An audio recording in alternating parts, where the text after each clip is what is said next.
I had no idea that we were going to. Mhm. Anyways, welcome to the Land of Confusion show, and once again, we're trying something a little different tonight. I set up the chat. I dropped the link to this show in the our members group area, and maybe someone will show up or not. But next week, I definitely have set up a panel show for next Friday with a bunch of guys who want to talk about role-playing games like Dungeons and Dragons and stuff like that. So we're going to we have a bunch of people who've never been on the show before who are looking to come, and some people who have. So we'll see how that goes. But right now, Flicker was just asking me about the differences between Canada and the United States, especially amongst freedom of speech. And yeah, Canada is a friend of mine. Can I just give the lead into that? Can I just course. sort of sum up what we were talking about? So someone on Ricochet had messaged me asking me to watch the last 4 minutes of a Clavin broadcast where he answers the question from a U.S. military guy overseas who I think, if I recall, he was saying he doesn't know if he wants to return to the United States. And Clavin said that he lived in England for 7 years and he thought and read and spoke as a Brit, that England was his home. And then one day, after 7 years, it was like a switch was thrown, and he just said, "I have to go back to the United States." And he moved back, and he said, "So he told the soldier, just look at your living overseas as being a long vacation." And I said that that living in Guam is a lot like even though it's U.S. It's a lot like living in any I don't want to say third world, but any Pacific Island culture, and that I miss the American personality. And I used an example of this as that Dave had sort of wasn't raised with what I was raised with, which was inculcated in me was freedom of speech. And so Dave was going to address this. Yeah, because in Canada, we don't have true freedom of speech in the way the United States does. And I was watching someone talking about this a little earlier today, and they were talking about how the difference is that the Canada used to get is basically like all the rest of the English speaking world, our rights from the Magna Carta. And then along came the 70s, our current prime minister's father, who was prime minister then, Pierre Elliott Trudeau, decided he really liked how the French system works and went and got us our Charter of Rights and Freedoms, which was suddenly these are your rights, but there was always a big if in these rights, right? So instead of so we got the Charter of Rights and Freedoms, and in it, it's sort of like you have the right to do any of these things, except for if the government activates the notwithstanding clause, either at the provincial or federal level. But also, it's just a matter of we used to have and similar to the United States, the idea that you have unlimited freedom, and then you enshrine the government to limit your freedoms in certain ways. That it's the people giving the power to the government. And then suddenly this Charter of Rights and Freedom came along, which said the government now grants you these privileges. And that's really has shaped Canada ever since. So freedom of speech, you have freedom of speech, of course, unless it's notwithstanding is the line.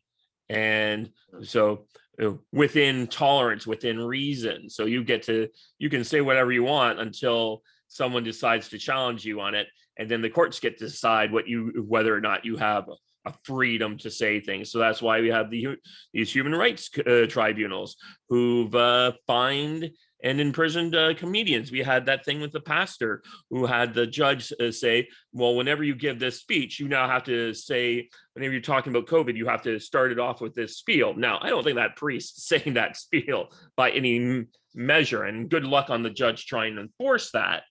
But we do have this idea that we we don't have the absolute 100% rights and freedoms, because right in our charter, it's like, there's exceptions. And that's no way to So, start off a charter of rights and freedoms, is with like an exception.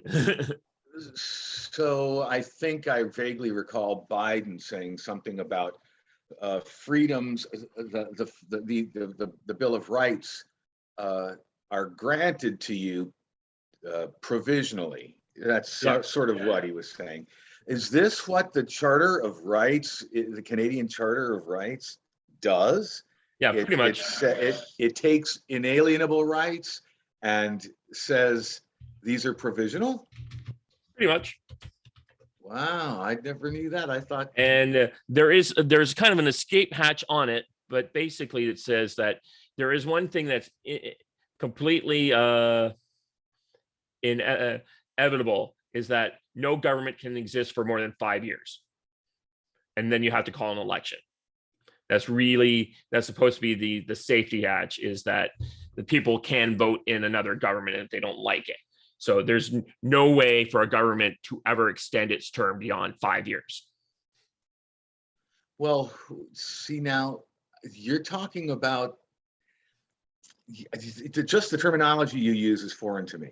We have one government in the United States that has existed for 240 years, but in Europe, and I guess in Canada, you have a different government. Every few years? Apparently, Italy has a different government every few months. What do you mean when you say government? Okay, well, I just want to read you the Guarantee of Rights and Freedoms first. The Canadian Charter of Rights and Freedom guarantees the rights and freedoms set out in it, subject only to such reasonable limits prescribed by law as can be demonstrably justified in a free and democratic society. So that's why we got locked up for a year and a half, because it was considered reasonable limits prescribed by law as can be by a free and democratic society. So yeah, it was considered that was justifiable. But what I meant by government is, so every time a parliament is held, whenever we elect a new parliament, that becomes a new government. Because the previous government would, unless you get exactly the same people who ran last time in exactly the same positions in the government or in the ruling party and in the opposition, you would not. There's no continuation. There's always going to be some people that die off, some people who leave. So so every fresh election creates a new parliament, which is a new government. So Stephen Harper had 3 governments. Because when he was elected to prime minister, be three times. So do you have the conception that I described, that we've had, the United States has had one government for 240 years? Do you have a conception of the use of the word government in Canada, meaning something that's longstanding and goes that's back what most people would do it, but it also has this additional term because we're a parliamentary society. So yeah, sure, the government has pretty much existed, like if you mean the bureaucracy and all that kind of stuff as governing structures, sure. But when we Canadians talk about the government, or people usually are talking about, they're talking about the ruling party in power with their parliamentary majority or minority. Right. So like I said, Stephen Harper had 3 governments. Trudeau is on his 3rd government in that kind of sense. So each parliament is a separate government. I'm showing my ignorance here. I'm just going to ask questions because that I like to. The U.S. government has 3 branches, but basically laws are supposed to originate from legislature. My first question is that how it works in Canada? Oh yeah, Canada's parliament is supreme, just like Britain. Like we do have a Supreme Court, and they do that, but there's that notwithstanding clause again. Any government in power, provincial or the provinces or the federal, that you can do this at a municipal level. They have different things going on at that level. But at the provincial and at the federal level, you have a notwithstanding clause that any government can renew, and though at the end of their term, and it can't be more than 5 years, and most parliaments only go for 4 years. The last one who actually decided to eke out to through its fifth year was in the 80s. It was the Bob Rae provincial government. He knew he wasn't going to get another chance to govern, or his party wasn't, because they were such like hated by so many people. He decided he would run out his proper fifth year term. Almost everyone normally goes now at the parliamentary level. It's usually set. There's a set election date every 4 years. However, because of the way minority governments or majority governments work, they can, like, if you have a majority government, you can declare whenever you want to have the election because you control the most seats. And if you're a minority government, sometimes people will blow up your parliament before you have it. But generally, the way things work here is that any government that gets elected, it is going to have 2 years, because no one's going to have the money to run another election. It takes at least 2 years for all the parties to build up a war chest again to afford another election. Okay. Do you know the term weak governor versus strong governor for the United States? What do you know? You refresh my memory. Well, let me just say that theoretically, the president is supposed to be equally powerful with the legislature and the Supreme Court, and this has, I guess, on occasion led to something close to constitutional crises. They say that, I guess, Andrew Jackson, was it Andrew Jackson? What, he said something to the effect of like, oh, well, let's see what army the Supreme Court's got. Right. Yeah. And that was, I guess, would be by today's standard considered a constitutional crisis. But now we see that the presidency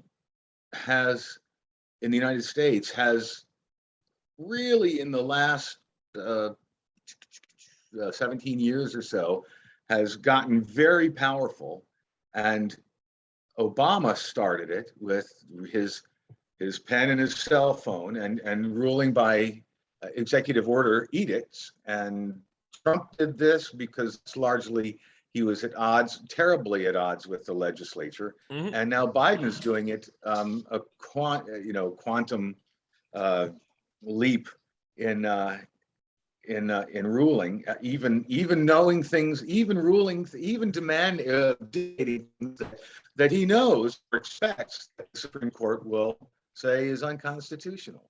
It's kind of weird. So I would say that in the United States, the executive branch, the executive branch is getting stronger and stronger. Is the Prime Minister in Canada a strong executive or a weak executive? Is he limited by the legislature? The Prime Minister in Canada has powers American presidents could only dream of. Really? And where does he do? And does he get his authority from the legislature, or is it separate from the legislature? No, his authority is from the legislature through his party. Like, we have absolute party discipline here. So if you decide to vote against the government, against your party, you will lose your ability to run for the party in the next election. You can be kicked out of your caucus, so you're no longer, say, a Republican. You voted against us on this bill. You're no longer in. You're out. You get to be an independent, and in the next election, you don't get to run as one of us. Like, so which government style do you think? They're both. I prefer yours, but I do prefer yours. Minus the, I still like having a queen. I still like the constitutional monarchy part, but I do prefer some more of the United States style of, like, where you don't have absolute control over your political party to the extent that whether or not someone someone like Joe Manchin, who I don't much care for, can sit there and prevent his party from going crazy. I do like the fact that you do have that kind of discipline. You still have that independence that people can vote against their party without being, like, purged. But what I was also going to mention is, like, the Prime Minister nominates all the Supreme Court justices. Just appoints. Now, the good news is that unlike your country where the Supreme Court is like, I can't name a single member of the Supreme Court in Canada because they're not that very important. They're all kind of like the same kind of guys. They all kind of rule the same way. It's not an ideological situation.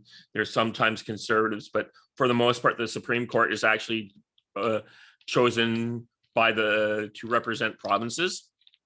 So it's like like the Atlantic Canada Supreme Court justice retires. We need to find a judge somewhere in Atlantic Canada that can fill that slot. Hopefully he's maybe kind of tangentially aligned with the political party, but the judiciary is fairly independent here. A friend of mine says they're all like 1980s liberals or Democrats would be the best way to describe them. So they're kind of all the ideological mold. So there's not a lot of like crazies on either side. But yeah, so the Supreme Court is appointed by the Prime Minister. The Senate's appointed by the Prime Minister. There's it's like a lot of patronage is appointed by the Prime Minister's office.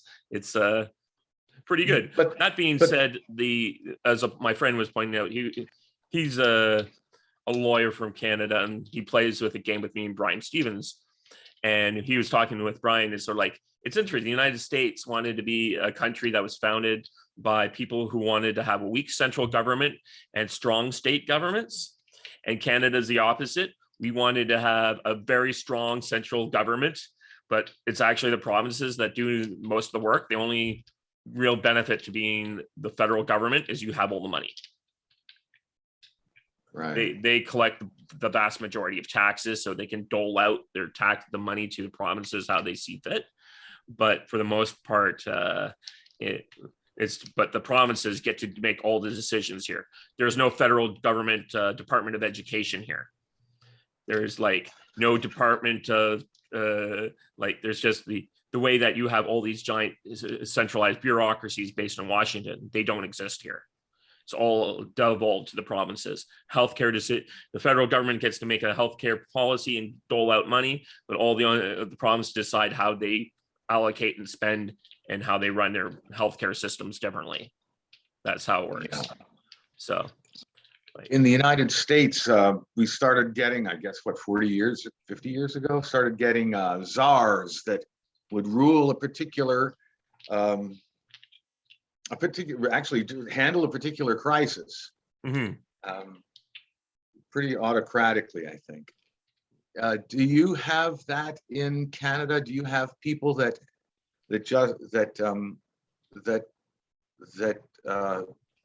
handle a particular area of government? Not really. Like that's supposedly that's what the cabinet ministers are supposed to be doing. A lot of times they don't really know what's going on with their bureaucracies. But generally, like the civil service is still the civil service that it used to be. It was kind of a big scandal when one of the deputy minister, the personal deputy minister of the Prime Minister of Trudeau's deputy minister guy, and he had worked loyally for Stephen Harper. But he blew it in exchange. He ruined his career trying to help prevent Trudeau from facing some consequences. And he got caught publicly lying about the firing of the cabinet minister. It was a big scandal here. So, but generally, like the civil service is still the way that, civil service, it's still like the traditional civil service that you normally, they're not quite as partisan. Though I understand when when the Liberals came back to the foreign ministry to, after Stephen Harper was thrown out, all the foreign minister guys applauded, and then 2 years later they were all complaining bitterly about, what, as bad as those Stephen Harper guy, the conservatives were, at least they weren't a bunch of morons. So they got exactly what they wanted. It's like, at least we could make deals with those guys. Was kind of the general attitude, from what I understand. Yeah. So what? Another question about your preference, or what about? Which government, the United States or Canada, which do you think is the most stable for the next, say, 10, 20, or 50 years? Oh, Canada. We're kind of a nice, safe, boring system. Like Someone, as my friend said, a few friends said, we elect a dictator. We put a dictator in charge for every 4 years, and then every 4 years we vote on the economy. And if we don't like how he's doing, and we replace him with the next dictator. That being said, like they don't have the ability to do just whatever they want. I mean, their MPs can technically throw them out if they don't like. You can. It's very hard, but it has happened where MPs will cross the floor or leave the party, or basically threaten to resign en masse. That actually happened to Pierre Elliott Trudeau when he threatened to pull out of NATO, and his entire cabinet threatened to resign, and he decided, oh, maybe I shouldn't do this. So I see. I think I see. Whereas the American government, but then again, we're not important like the United States is. We're not like a world striding empire doing what's necessary for the world. We're not that kind of country. We're like Belgium or the Netherlands, nice, safe little country that's going to be, unless we get conquered by someone, and at least we don't have we're not like Belgium and Netherlands in that regard. But like, yeah, we're kind of a nice, boring little country here. Nothing much ever happens. And we also went through our real destabilizing time, as my friend and I were talking about last night, is the 1990s. A lot of the stuff that's happening in the United States, as I've previously said in a few podcasts, is stuff that Canada went through 20 years ago. We had like a state, Quebec tried to leave. We had we had to, in the course of like 2 years, get rid of 1/3 of the government. They laid off 1/3 of every federal worker in Canada and slashed like 40. Everyone talks about like how we need to save money. Like Canada was on the verge of having to go to the IMF for a loan. And in order to forestall that, the Chrétien Liberal government and his minister, Paul Martin, they cut everything by 40%. Healthcare was cut by 40%. Defense was cut by 40%. Every single government bureaucracy was cut by 40% to get spending under control. So all these people who think that the United States is going through like all this depression level stuff or stuff that's really bad, all the inflation that's coming, that's something you're going to have to face. And when it's bad, countries do end up making these like austerity level huge cuts. And all the people in the last 10 years who've been trying to say, hey, we should make these cuts now when they're not going to be so painful. Well, it looks like they lost, and now we're going to see in 20 years from now, probably, when America will have to make those kind of hard decisions. Or maybe not. You are the United States of America. Well, rules don't necessarily apply to you guys. That brings me to my next point. One is that you referred to the United States as empirical or an empire. I will ask you what you mean by that. And the United States is different. You say it sort of is protecting the world or something like that, or has a place of preeminence, which is not necessarily an empire's, the role of an empire, but more of the oldest brother of nations.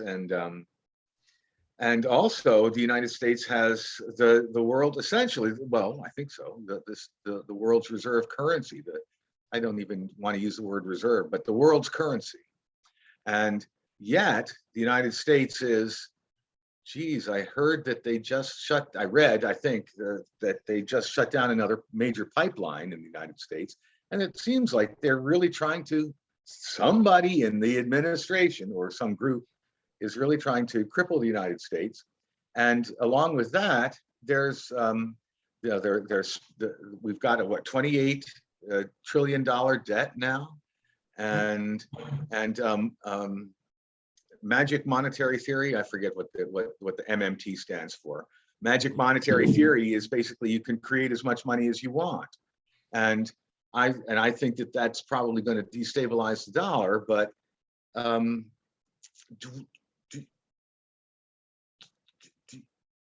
well, let's start off. What do you mean by the United States is an empire? Okay, well, the United States, after World War II, they got together with all the people and said at a place called Bretton Woods. And I drove through it and by it when a few years ago when I was in New Hampshire, and I should have like actually stopped or wherever it is, and I should have drove through and just kind of gazed at where this imperial project came through. But at the end of World War II, the United States summoned everybody and anybody who was anybody to a place called Bretton Woods, and they sat down and said, "This is what the new world order is going to look like." And they hashed it out, and basically the Soviets showed up and then they left. But they basically something to the effect of like, this is new international structure. Now, the United States didn't do what previous empires did, which was to create like, we know you're like you're more like anyone is the Athenian city-states, where you had like other countries basically giving you tribute in order to basically you did all the heavy lifting. And so basically you said, okay, we're going to let you guys, everyone else is pretty much destroyed. There's no major country left except in some South America. And they're all, despite the fact that they should be actually run pretty good, they all embrace dictators for some silly reason or another. This is how we're going to set up the world structure, and they created things like the International Monetary Fund, the World Bank, the United Nations, and some of the systems worked very well, and some of the systems didn't work very well. But you created the structures that really bound the world together. And before this, whenever you were a country that you wanted to do something, you would go out and take it. You would take whatever you needed, the resources or whatever, and you would colonize, you would conquer, you do that. The United States said, no, you don't need to conquer. You don't need to colonize anymore, Europe. You don't need to do any of these things. We're going to give you absolute free control over the seas. You can now you don't need a navy anymore to protect your goods. We'll protect your goods for you. And basically, the United States bribed up this alliance to beat the Soviets and destroy it. And now the problem is, once you killed off the Soviet Union, you kind of like, well, now what do we do? And people wanted to dismantle, some people in the 90s, they tried to dismantle the American empire, but it was pretty much like, who was going to replace you? You would replace the British and the French, and there's no one really in a position to really take over for the United States. But so the United States is retreating from some of its imperial obligations, and that's going to make the world, according to some people, the person I would recommend if you really want to hear more about this is a guy named Peter Zion, and he talks a lot about what's going to the fact that the United States is withdrawing from its imperial responsibilities, and the fact that for the rest of the world, this is really going to suck, unless you're like Canada, United States, Britain, or Japan and South Korea. How long has the United States been clearly withdrawing from its responsibilities? I think it would say sometime under Obama. I think that's really when it did. It started under Obama, and actually, in some ways, you could say it started under Bill Clinton, but it was more like we were just kind of the United States kind of going from one place to the other. Didn't really have anything really solid to think about it, but under Trump, it really accelerated. But even if Hillary Clinton had been elected president, it would have happened slower, but this is happening anyways, because the United States is just not interested in being quite the imperial power that a lot of people like the Bill Kristols of the world really wish it would be forever. Right. I was just thinking about the Bill Kristol. I was just thinking about the Middle East, and exactly what you mean by withdrawing from our imperial obligations. Well, think of this. Why did all those Arab countries start making deals with Israel? Because they knew the United States wasn't going to be there anymore, and they needed someone who's competent so they started making peace with Israel, because you're like, United States isn't going to be around to protect us from Iran anymore. That was why it was. I thought it was a marvelous education on the part of Rick Grinnell. Yeah, educating these people. Yeah, no. I think it's basically, from we could tell, it looks like And these guys are like, look, the United States is not interested in staying in the Middle East forever. They kind of blew. I mean, Iraq's almost like a colony of Iran now, except in name only. And now the all those Arab countries are like, well, we need to find a new protector who will save our asses from the people, all the people who don't like us, which is a lot of people, mostly their own people. So they've been making peace with Israel, and Israel is getting that kind of benefit. Wow. Well, so was the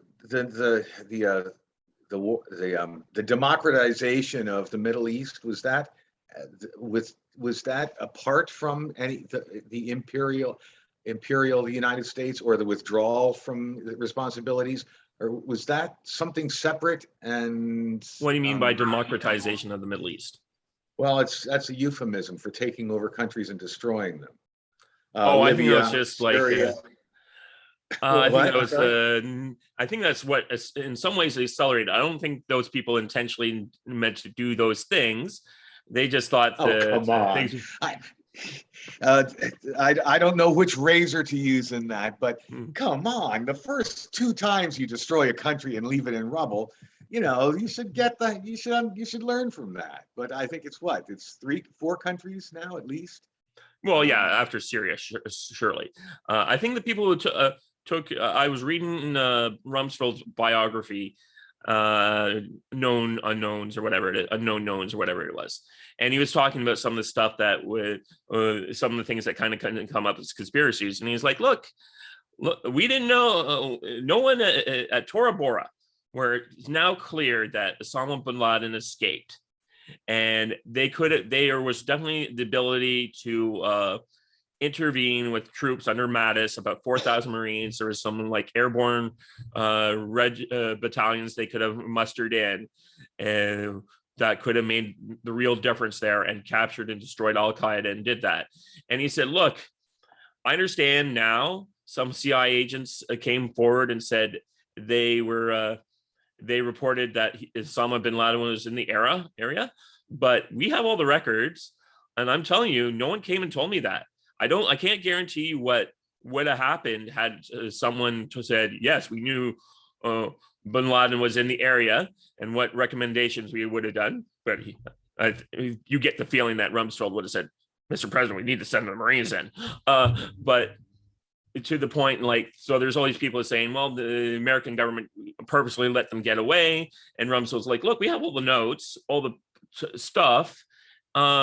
That was not what we just didn't know he was there. Tora Bora was one of a dozen operations happening at that time. Who knew that? And part of it's known unknowns. Sure, now we know, but at the time we didn't know.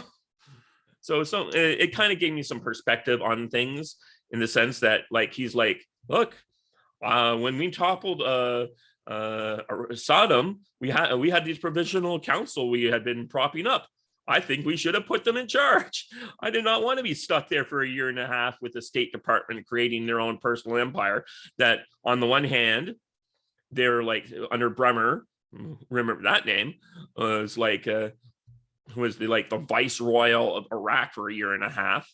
And he said, like, on the one hand, the State Department saying we have to give this guy all this authority, but then they wouldn't staff any of the stuff. They wouldn't leave Washington. Like, the reason that department only had like 60 guys under it, because the rest of the State Department wouldn't leave. They wouldn't put their lives on the line, but they wouldn't let us like do something else. So eventually we got to a semi-democratized state. But yeah, so it's hard to say.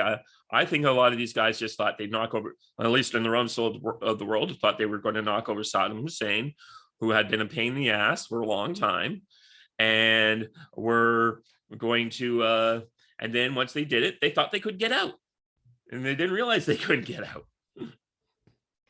out. There's definitely, I read some stuff about World War I, after Iraq, when the British conquered Iraq. And suddenly the local governors are basically like, they were greeted by the locals as liberators. They started doing some liberatory stuff, but then some like imperialist wannabe gets appointed governor by the British, and he basically makes a wreck of the things to the point where the British are sending in tens of thousands of troops to stabilize the situation. Churchill, who's the chancellor of the exchequer, is like, I thought we were demobilizing the army. The war's supposed to be over. Why are we paying all this money? And eventually someone else gets sent to replace that guy, and it all calms down. But like, sometimes you just have dumbasses are making a wreck of things, and you're hoping to get a different response. People are people, I guess. But we chalk up a lot of stuff to like, this is the deliberate conspiracy of people, when it's just idiots. Well, corrupt idiots. Corrupt idiots, yes, true.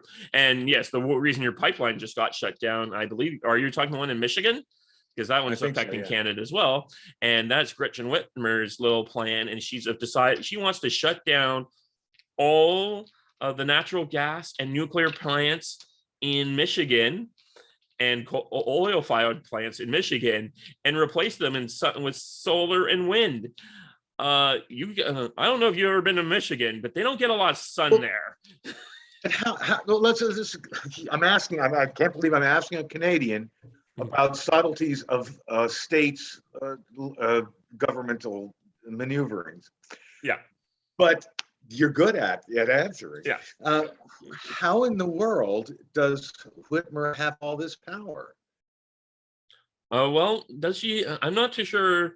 Well, she has control of the bureaucracies, right? And has a lot of ideological people who are of the same mindset. We spent the last, I wanted to mention this last time, but I didn't get a chance to.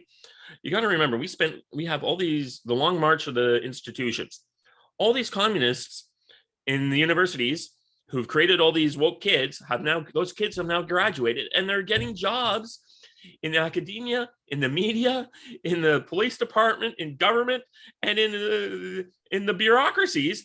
And all these people don't have any idea how the world works. So they really do believe that they can power Michigan with solar and wind. They don't understand that it won't work. but Saule Omarova is not a naive and is not misguided. I mean, I'm sure she is thoroughly aware of everything that she does and its ramifications. And I just saw a snippet of her speaking, and she said, well, of course, we're all of the fossil fuel corporations are going to go bankrupt, but that's what we want. And then she smiled and said, but that's because, we're trying to save the planet. And so she knows what she's doing. Yeah.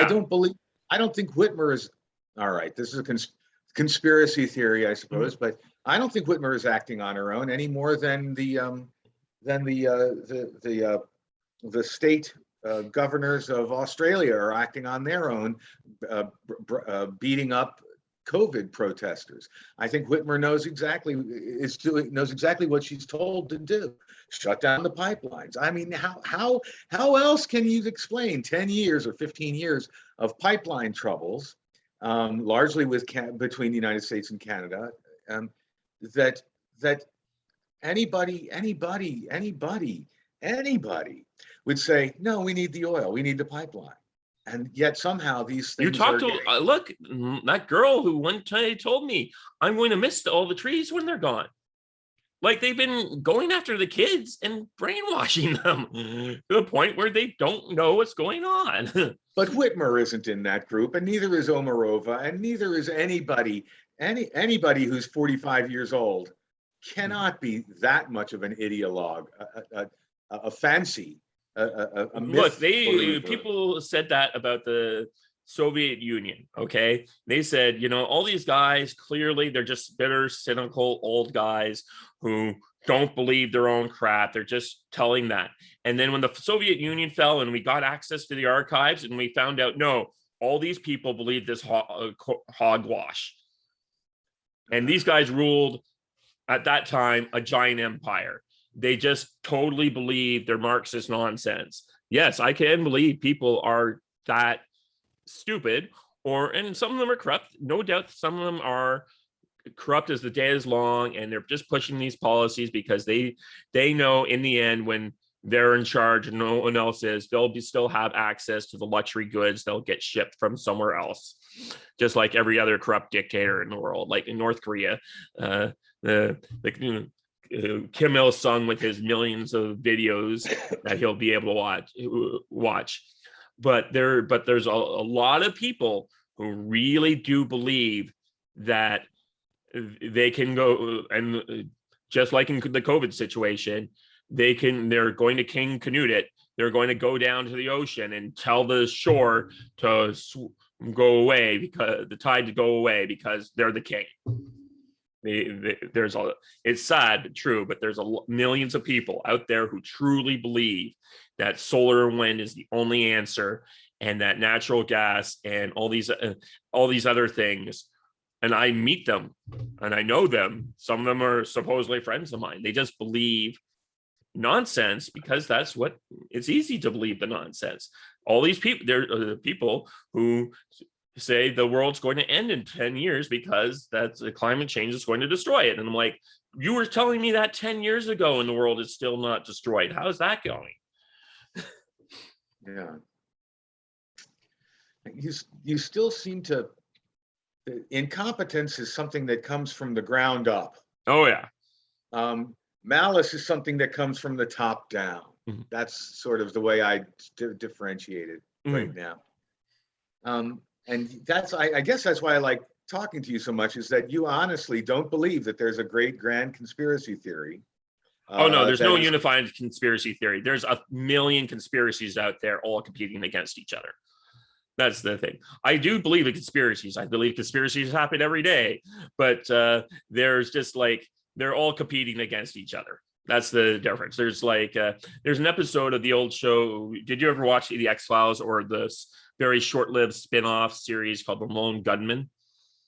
No, never. So in The Lone Gunman, there's one guy who's like a conspiracy theorist, and his father is like, actually, like, turns out the reason why his character is a conspiracy theorist is because his father is like this high-level government operative, and he goes to his dad brings him in to help prevent some like false flag operation going on, and his dad's telling him what's happening and what they're trying to stop. And he's like, are you telling me the U.S. government's planning on a plot to kill thousands of its own citizens? And he's like, no, not the U.S. government, a faction of the U.S. government. There's a lot of us out here doing a lot of different things. And that's what I believe in, that kind of thing. There's no one like grand design. It's just like, there's World Economic Forum, there's communists, there's freaking environmentalist groups, there's conservative groups, there's all these different groups. We're all fighting in the struggle for democracy or in the marketplace of ideas, and hopefully our side and the guys who I mostly agree with will win over the guys I mostly disagree with. Well, you make me feel better, but I know that in an hour or two I'll be depressed again. It's a constant ebb and flow, and yes, sometimes you're going to lose, and sometimes you're going to lose really bad, like Australia, or like North Korea is like the ultimate badness, when those people are really screwed because of terrible decisions caused by the greatest war in the history of mankind. But I don't. Well, I mean, but I think of the Soviet Union went 70 years, and it's still, right. I mean, it's even now what it's got a GDP equal to California or Italy or something. Italy like is usually that. the one I hear. Italy, yeah, okay. And Italy isn't doing that. Yeah. Huh? You were asking me earlier about reserve currency. And yes, I do think America's probably going to lose its status as reserve currency in the next 20 to 30 years. I think Bitcoin is going to probably be the one. Bitcoin is going to replace. You think that the central banks, why? Well, let me ask you this: why is every country on Earth got a central bank? It's a great way to control and power. I'm not the guy to really ask about central banks. There's lots of libertarian guys who would be much better at describing that, but it does seem to allow governments a great deal of control over their economies and over things worldwide, I guess. You see, I'd say it differently. I'd say that the central bank allows control, the central bank to control its government. Mhm. And, well, so now I forget where I was going with that. Yeah, but the reason why I'm suggesting that is because the reason why we were just talking about Russia, and that's why it reminded me. Oh, Did yeah. you know that Russia's basically made itself impenetrable to be sanctioned now? They've created parallel systems to everything that the US government has done. And basically, the US sanction regime is the number one reason why it's going to lose its reserve currency status, is because more and more countries are looking at that and saying, well, if we're not going to get the benefits of being in your system, then we're not going to use your system. Yeah, I haven't really been keeping up with this. I understand that they've come up with an alternate to the SWIFT system. Right. And I think that they're using the yuan to purchase oil, I think. Mm-hmm. Or it's teamed up somehow. They're using yuan in world purchases. Mm-hmm.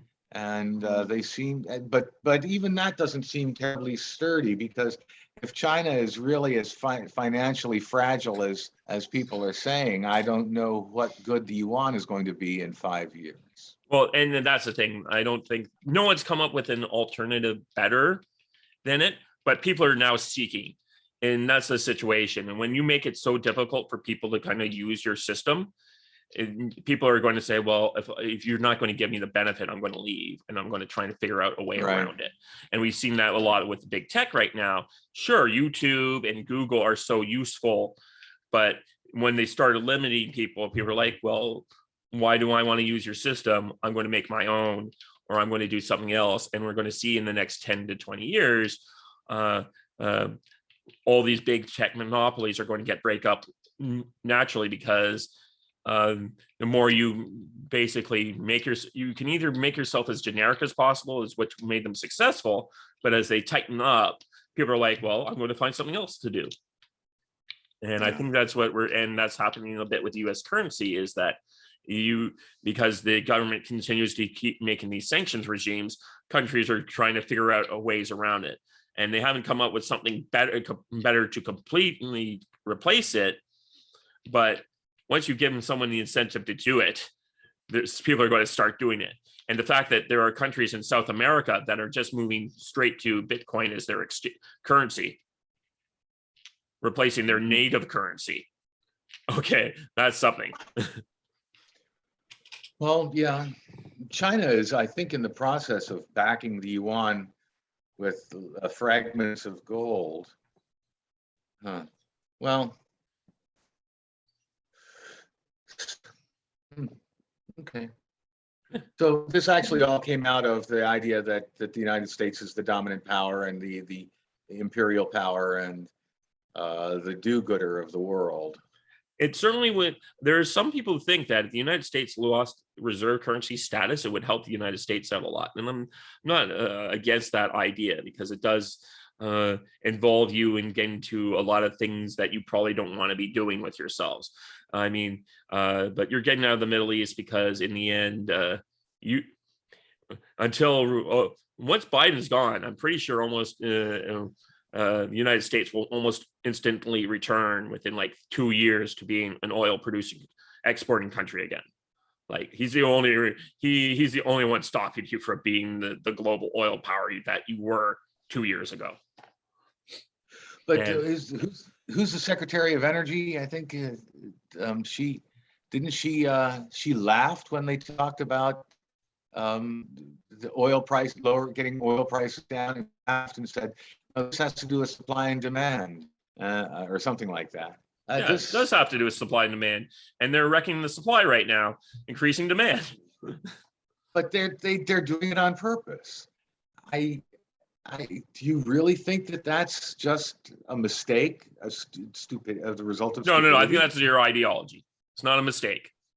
They're doing this because they think it will make the world a better place. Okay, that shut me up.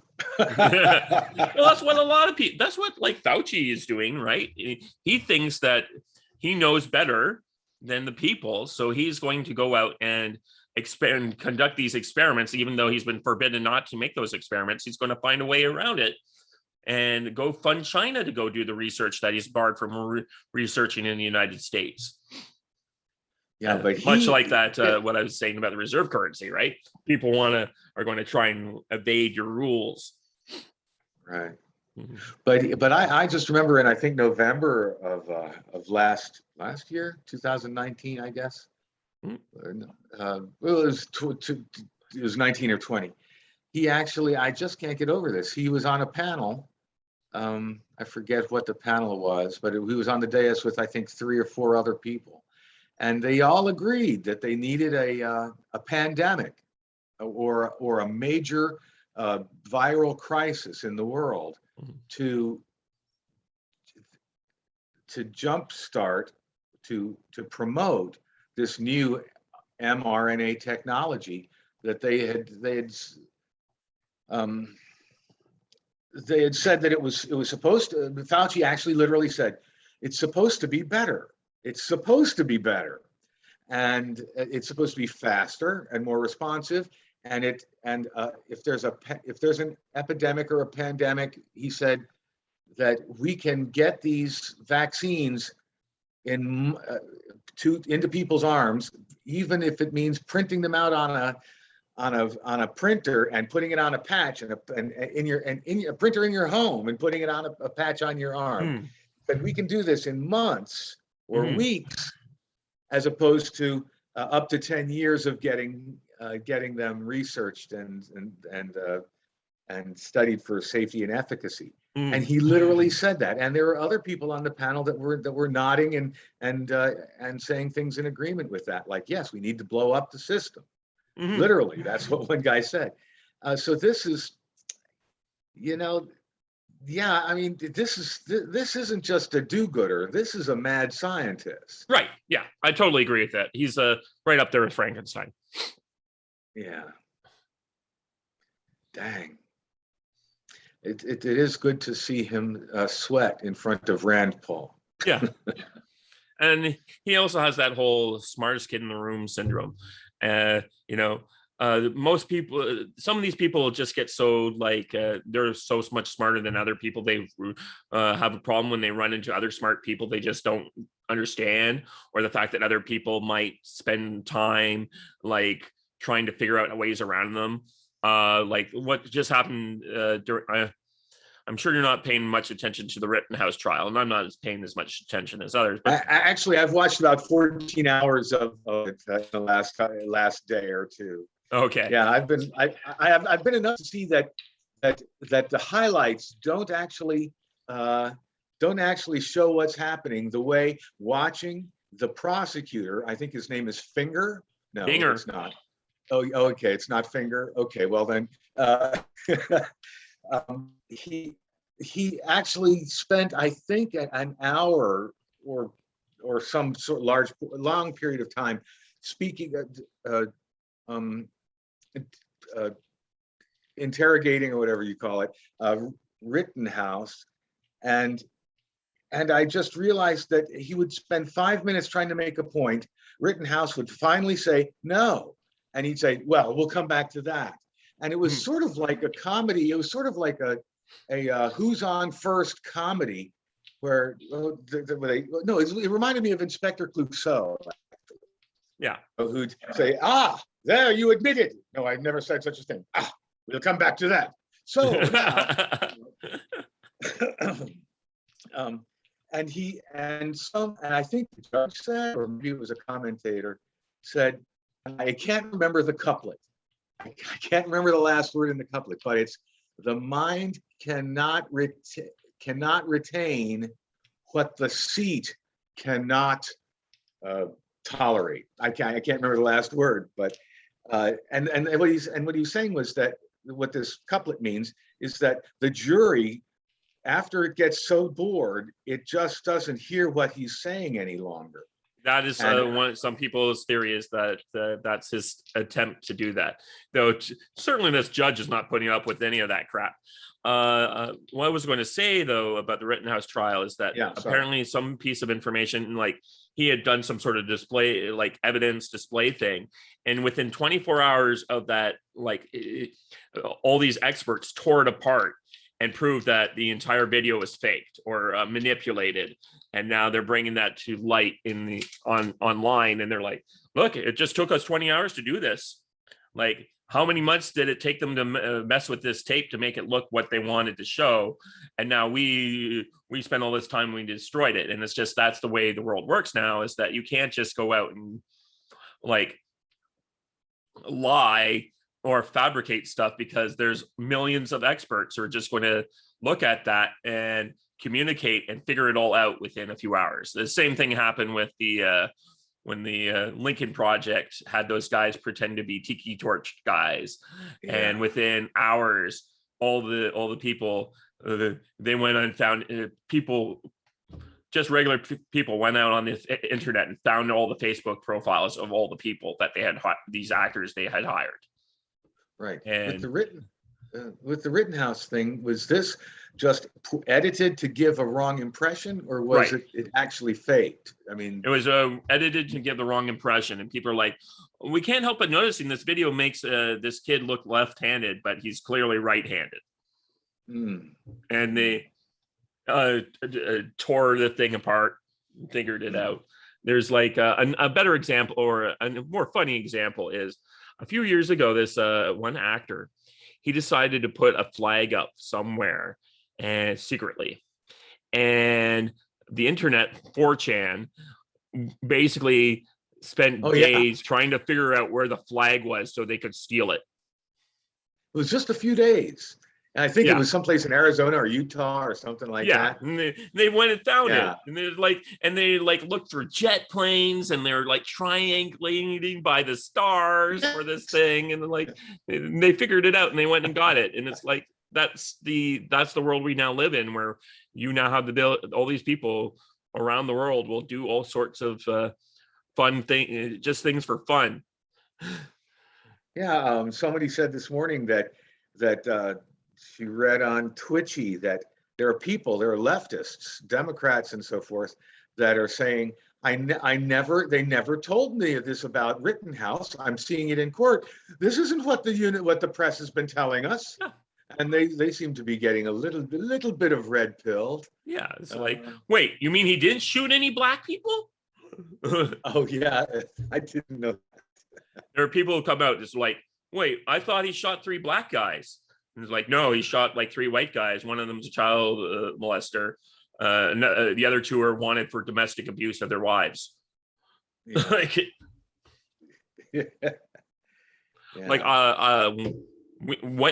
Way back when Rittenhouse happened, that day when all those videos were out there, that was the day me and Don interviewed Jerry Giordano, the Arizona Patriot. So we spent about an hour just talking about that case and watching the video and talking about it, because we're very amazed by because at that time we only had on the breaking, you never saw what happened on the initial attack.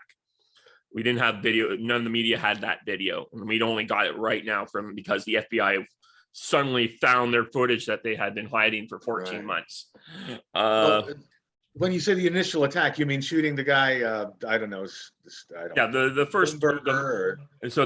Only initial footage is you don't see how it started. You just see the Rittenhouse running away, and then you see the guy with the skateboard and the gun, and him shooting those 2 people. And I said to Jerry at the time, he's showing remarkable fire discipline. God forbid most police officers do that. This kid's better marksman than most cops, from what I can tell, at least in your country. Well, in our country as well. What I remember, the first thing that I saw, I think, was him running at the car lot, being chased and turning around, and you hear a couple shots, and they're all talking about, oh, he's been shot in the head, he's dying. And then I think within 2 or 3 days, there was they brought out they focused on I don't even know these names, but they fought the one guy that shot a pistol, who was the first guy to shoot in that parking lot, Hmm. before Rittenhouse turned around and shot, I don't know. Yeah, he shot Bloomberg or the guy whatever. with the skateboard, and he shot the guy with the gun. But until the trial, I don't think we had any footage of what happened in the initial encounter. Oh And yeah. then we got that footage at the trial, and that really like proved that the fact that the kid was just going along, asking if anyone needed like medical assistance, and someone attacked him. But you see, I've known about that since August. Okay, I well, mean, I'm not trying to say, anything, but it's been out there. I mean, hmm, the first shooter was at the far side of the parking lot at hmm, the car lot, and the gun report and the flash was reported within a week yeah, of the. no, I'm sure witnesses. I don't know if they had video. That's what I'm saying. No, oh, no. I mean, it was video. I could see Okay. it, and they actually would stop the film and circle the flash and so forth. And so I just don't understand. I don't understand. Well, I mean, I do understand. I think that it's been blacked out largely. Yeah. Yeah. Hmm. Well, anyway, the thing that gets me about the trial these days is that it really does look like uh, uh, Binger knows that he's losing, and he's probably trying to get a mistrial or something. I don't know. I have you watched him? Have you A seen little his? bit, basically because I've been working. I haven't Oh, seen yeah. the actual trial, and I don't find trials necessarily that interesting. Uh, Oh, I there is a now, if you do want to watch it, I don't know if you ever heard of it. It's called Ricochet Law. It's on yeah YouTube. yeah Okay, yeah yeah, I have yeah. been watching the recaps at the end of the day. That's been my thing, Oh, but I'm not like going to watch all of it. But yeah, some of the guys on there, it's just funny yeah. to watch. Like you got like CNN or some other, or not in before they went completely crazy. You would be watching like there's always seems to be a trial on TV, right? And Really? you listen to the flagship. Rob Long was basically saying that there's always something like this happening, or we have some sort of crazy trial going on. Just the one that captures the imagination of people. And the Rittenhouse one's the latest one, and but he was this it's just so interesting to think back then when they would bring in these failed lawyers to comment on what was going on, and then on YouTube now we go onto some say Ricochet Law and we watch 10 practicing for the most part 10 practicing lawyers who all have their Successful own lawyer. YouTube channels, and they're giving Yeah. you much greater Well, analysis than anything you that's can watch on cable TV. that's something that impressed me was that they were talking about for 4 hours because I mean I really Hmm. literally I pay by the gig, so when I watch 7 hours of a trial, Hmm.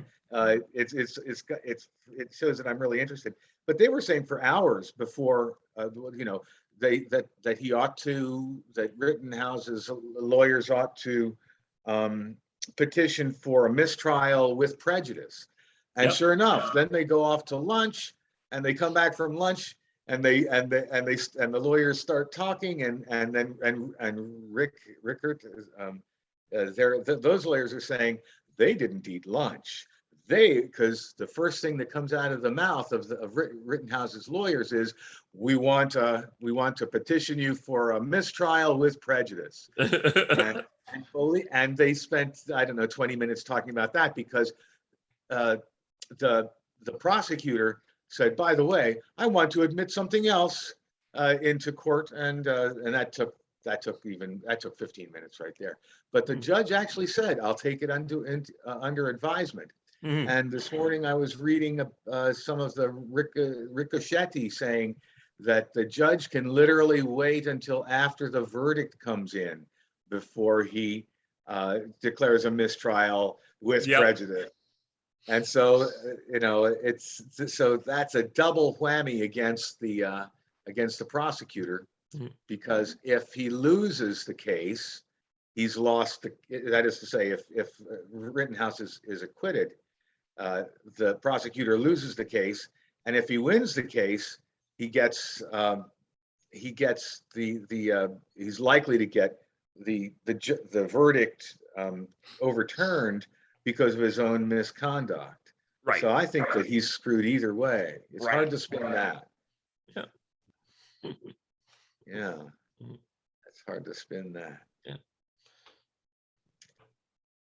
Huh. Wow. There was something else I wanted to talk about, Sure. Well. but I just don't remember what it is. Well, we Oh. didn't seem to get any guests tonight, but I do know it looks like we're going to have 3 or 4 panelists for next week. So, and then good. we'll have the episode after that. I'm hoping that will be the new episode where you sit me down with Dr. Bastiat, and we'll have that episode for the 75th. Oh, that's good. Mhm. Yeah. Yep. Looking forward to it. Mhm. Okay. Well, it's getting a little late here for me, and I'm sure you have stuff to do on your day. So it's been good talking to you again, and I'll see you in the comments on Ricochet, I guess. Okay. Yeah. Bye All right. bye. Thanks. Bye-bye.